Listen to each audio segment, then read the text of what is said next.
मुंबईच्या घाटकोपरमधील अशोकनगर इथल्या गौसिया चाळ परिसरामध्ये डोंगराचा भाग कोसळून 2 जणांचा मृत्यू झाल्याची माहिती पोलिसांनी दिली आहे। तर ढिगाऱ्याखाली 4 ते 5 जण अडकल्याची माहिती मिळते। पहाटेच्या सुमारास 2 ते 3 घरांवरती दरड कोसळली। दरम्यान घटनेची माहिती मिळताच अग्निशमन दल, एनडीआरएफ आणि पोलीस घटनास्थळी दाखल झालेले असून अडकलेल्या नागरिकांच्या बचावासाठी युद्ध पातळीवरती बचाव कार्य सुरू आहे।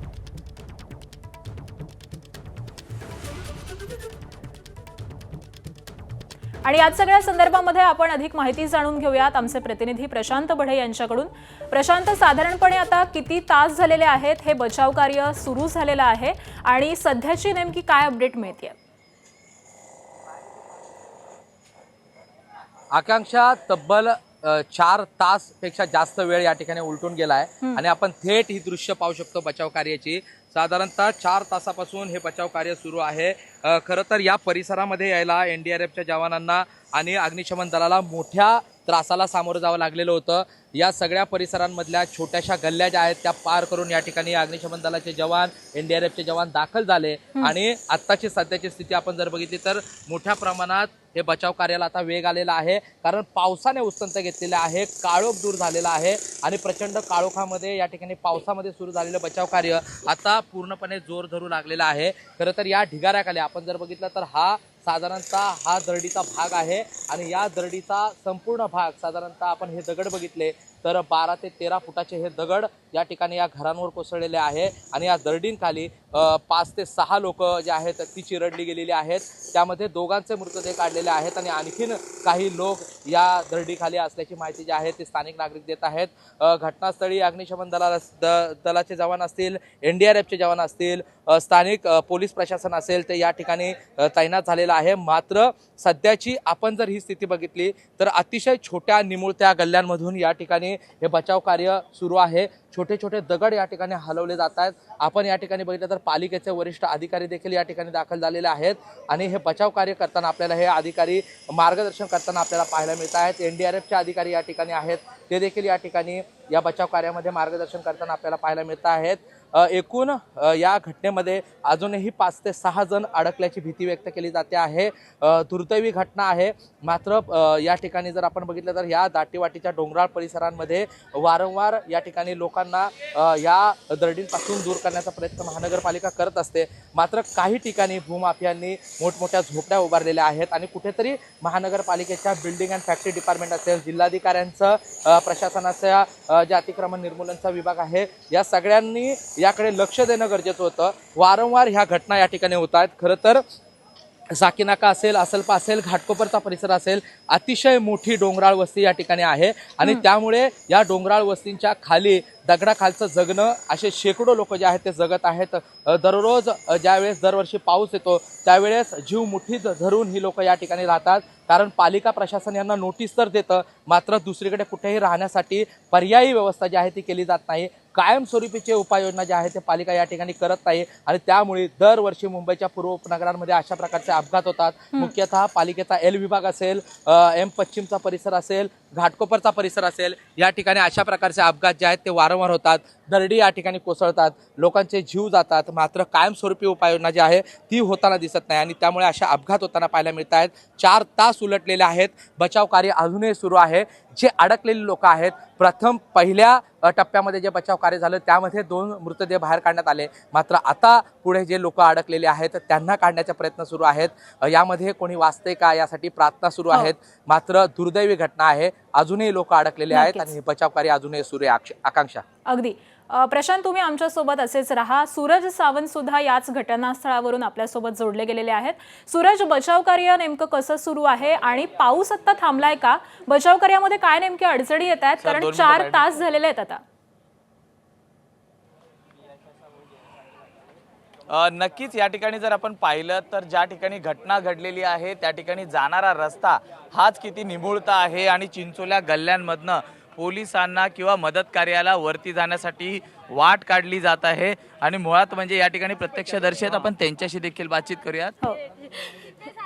28 साल के। हाँ, मैं मेरा खुद का रूम है, वो भाड़े पे थे, अभी 2 दिन हुआ गांव से आए हैं। ठीक आहे त्यांना जर हे करू जाऊ द्या.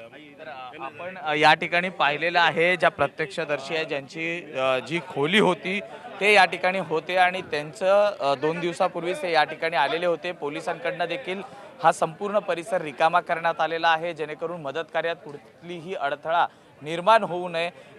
आपण जर वरती पाहिलं तर ती गाझी मस्जिद आहे आणि त्याच ठिकाणी जी दरड आहे ही कोसळलेली आहे आणि जवळपास 2 कुटुंबीय त्या ठिकाणी अजूनही अडकलेले आहेत आणि त्या अनुषंगाने मदत कार्य हे सुरू आहे. जी एकूणच होणारी गर्दी लक्षात घेता पोलिसांकडनं वरती जाणारा जो रस्ता आहे हा मदत कार्यासाठी रिकामा करण्यात आलेला आहे. या परिसरातले जे दुकान्स आहेत हे देखील बंद ठेवण्यात आलेले आहे. संपूर्ण रस्त्यावरची पार्किंग ही देखील हटवण्यात आलेली आहे. त्यामुळे मोठा पोलीस बंदोबस्त या ठिकाणी तैनात तर करण्यात आलेला आहे. मात्र दुसरीकडे मदत कार्यात अडथळे निर्माण होत आहेत ते म्हणजे या चिंचोळ्या गल्ल्यांमधनं वाट काढताना आणि दुसरीकडे म्हणजे जे पाऊस आहे हा कुठेतरी थांबला आहे. त्यामुळे एकूणच ज्या घटना जी घडलेली आहे त्यामुळे कुठेतरी या मदत कार्यामध्ये कुठेतरी अडथळा निर्माण होताना आपल्याला पाहायला मिळतोय. अगदी मोठ्या अडचणींचा सामना करत हे बचाव कार्य सध्या सुरू आहे. सूरज, नेमका किती वेळ अजून या बचाव कार्याला लागू शकतो या संदर्भात काही अपडेट मिळत आहेत? अजूनही 6 ते 7 जण या ढिगाऱ्याखाली असल्याची शक्यता ही वर्तवण्यात आलेली आहे. या ठिकाणचे ॲडिशनल कमिशनर धनंजय कुलकर्णी हे देखील घटनास्थळी पोहोचलेले आहेत. ते देखील या संपूर्णची पाहणी करत आहेत. मुंबईच्या महापौर रितू तावडे या देखील थोड्याच वेळात या ठिकाणी पोहोचणार आहेत. मात्र एकूणच जर आपण पाहिलं तर मोठा पोलीस बंदोबस्त या ठिकाणी तैनात करण्यात आलेला आहे. ज्या ठिकाणी ही रस्ता आहे हा रस्ता जर आपण पाहिला तर निमुळता आहे आणि पूर्णतः जो रस्ता आहे हा पोलिसांकडनं बंद करण्यात आलेला आहे. याच हा एकमेव मार्ग आहे ज्या ठिकाणी हे रेस्क्यू ऑपरेशन राबवलं जात आहे. त्यामुळे या प्रमुख अडचणी आहेत की या चिंचोळ्या गल्ल्यांमधनंच कुठेतरी वाट काढताना पोलीस असतील, NDRFचे पथक असतील, अग्निशमक दल असेल हे या ठिकाणाहून जितकं शक्य आहे तितकं मदत कार्य आपल्याला करताना पाहायला मिळतं. त्यामुळे एकूणच जी परिस्थिती आहे ही खूप बिकट आहे. पाऊस त्यामध्ये अनेक अडथळा निर्माण करताना पाहायला मिळतोय. आतापर्यंत जरी पावसाने मदत कार्याला साथ दिली असली तरी कुठेतरी पावसाच्या एकूणच या पावसामुळे कुठेतरी मदत कार्यात अडथळा मोठा निर्माण होऊ शकतो अशी शक्यता देखील वर्तवली जात आहे. अगदी सूरज, तुम्ही सांगताय त्याप्रमाणे अतिशय चिंचोळ्या अशा ह्या गल्ल्या आहेत आणि याचमधून अथक परिश्रमातून हे बचाव कार्य सध्या सुरू करण्यात आलेलं आहे. प्रशासनातील अधिकारी देखील उपस्थित आहेत. आमचे प्रतिनिधी प्रशांत बडे हे सुद्धा अगदी सकाळपासून आपल्याला या सगळ्या संदर्भामधले अपडेट देतात. आपण त्यांच्याकडे जाऊयात. प्रशांत, तिथले स्थानिक तुमच्या सोबत आहेत का? त्यांच्या नेमक्या काय भावना आहेत? त्यांना आधी पालिकेकडून नोटीस बजावण्यात आलेली होती का? आणि आता एकूणातच नागरिकांचं स्थलांतर करण्यासाठी काय प्रयत्न सुरू आहेत?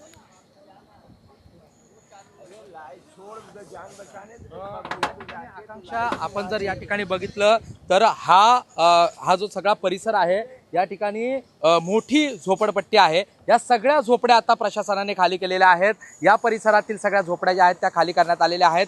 डोंगराच्या वरील जो भाग आहे तिथल्या झोपड्या ज्या आहेत त्या रिकामा करण्यात आलेल्या आहे. यांना सुरक्षित ठिकाणी स्थलांतरित करण्याचे प्रयत्न सध्या सुरू आहेत. एकूणच बचाव कार्य जर आपण बघितलं तर या ठिकाणी हे बचाव कार्य अजूनही सुरू असलेलं आपल्याला पाहायला मिळतं आहे. आणि यामध्ये NDRFचे जवान असतील, त्याचबरोबर मुंबई अग्निशमन दलाचे जवान असतील, हे देखील या ठिकाणी दाखल झालेले आहेत. आणि यांचं साधारणतः गेल्या 4 तासापासूनचं हे बचाव कार्य सुरू आहे.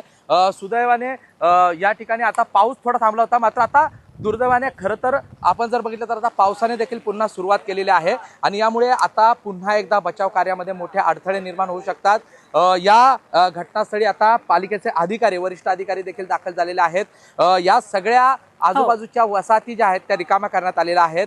2 जणांचा दुर्दैवी मृत्यू झालेला आहे, तर अजूनही 4 ते 5 लोक या ठिकाणी अडकले. बरोबर आहे. त्यामुळे 4 ते 5 जण अजूनही या ढिगाऱ्याखाली अडकलेले आहेत. पावसाला सुरुवात झालेली आहे, मात्र लवकरात लवकर हे बचाव कार्य पूर्ण होईल अशी अपेक्षा व्यक्त करूया.